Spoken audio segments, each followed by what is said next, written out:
From memory, one of the recommendations of the Chiropractic Commission was that manipulation of the spine be carried out by those trained to do it, and that training was to be a full-time program. And the physiotherapy training at that time through the NZMTA was a part-time program based on weekend tuition.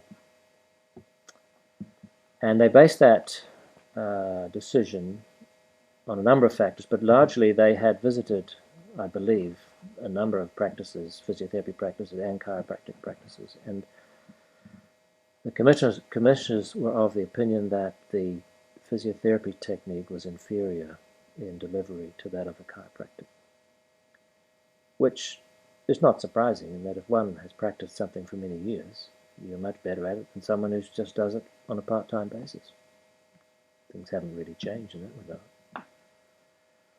And one of the recommendations, I believe, was to suggest that the part-time programs cease and that funding be available for those who wish to attend full-time programs. And the nearest available was in Melbourne, Victoria, at the Preston Institute, which was a combined, initially a chiropractic school, but later became a combined chiropractic and osteopathic school. It still is, and it's now at the University of Victoria in Melbourne. In fact, the head of the school there, Peter Gibbons, was a student of mine when I was in England.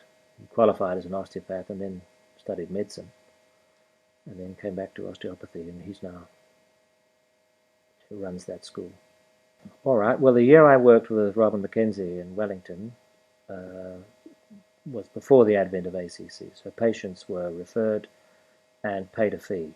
There was a small subsidy from the health department, but from memory it was of little moment. When I returned from England 4 or 5 years later, 1975, ACC had been operating for about a year, and patients were referred for physiotherapy on ACC. So patients were referred to our centre on ACC, and as I mentioned earlier, other patients just came along. I treated them all the same. They paid the same fee as my, what I would call voluntary or private patients. So if the ACC fee was whatever they paid us was different, the patient paid the difference. They made it up, and that's been my principle all along. From the 30 years I practiced, there was only one fee. If you were an ACC patient and you paid the difference, or you went elsewhere.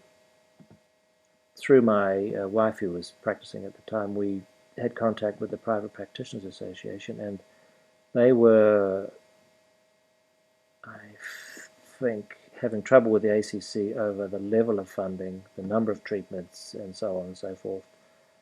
We didn't get involved in that because it was of no consequence to us. We saw the patients if we needed to. If they came along, but we didn't need them for our business. We had plenty of patients anyway. But over time, I think there was a general, well, over the 30 years that I noticed, that there was a general change in the public's appreciation of access to what they would perceive as free treatment.